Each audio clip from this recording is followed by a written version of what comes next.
Hello guys, welcome to my another mini blog. আমার mini ব্লগে তোমাদের সকলের আন্তরিক শুভেচ্ছা আর স্বাগতম।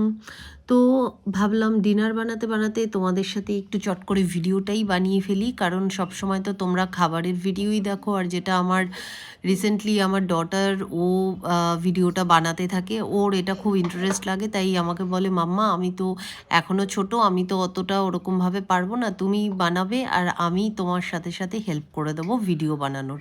তো সেই জন্যই আমি একটু মোটিভেটেড হয়ে নিজের মতন করে আমি কি কি রান্না করছি সেটা আমি শর্ট ভিডিওতে তোমাদের সাথে শেয়ার করি। আর অনেকেই বলো যে তোমরা যে দিদিভাই কেন তুমি ভিডিও আগের মতন দাও না। দেখো, বাড়িতে ছোট একটা বাচ্চা থাকলে তাকেও এবার সে যত বড় হচ্ছে তাকেও সেইভাবে টেক কেয়ার করতে হচ্ছে, সেই দিকটা দেখতে গেলে এবার আমার আগে হেল্পার ছিল দুটো, সেখানে একজন রয়েছে, এবার পুরোটাই আমাকে বাদবাকিটা সামলাতে হচ্ছে, তো সেখানে অনেকটাই প্রেশার হয়ে যায়। আর আমার পক্ষে মানে সব কিছু মানে ব্যালেন্স তো করছি, কিন্তু তারপরেও মানে আর নিজের জন্য মি টাইম যেটা সেটা আর হয় না। আর বাড়িতে বাচ্চা থাকলে সেটা কোনো মায়েদেরই হয় না, সেটা যাদের বাড়িতে বাচ্চা আছে সব মায়েরাই রিলেটেবল ব্যাপারটা আমার সাথে একমত হবে। তো যাই হোক, আজকে ভিডিওটা এটাই তোমাদের সাথে শেয়ার করছি যে রুটি করলাম, আর এখানে দেখো ডাল মাখানি ঝটপট করে বানিয়ে ফেললাম। ডালটা আমি বয়েল করেই রেখেছিলাম, খালি তড়কা লাগালাম।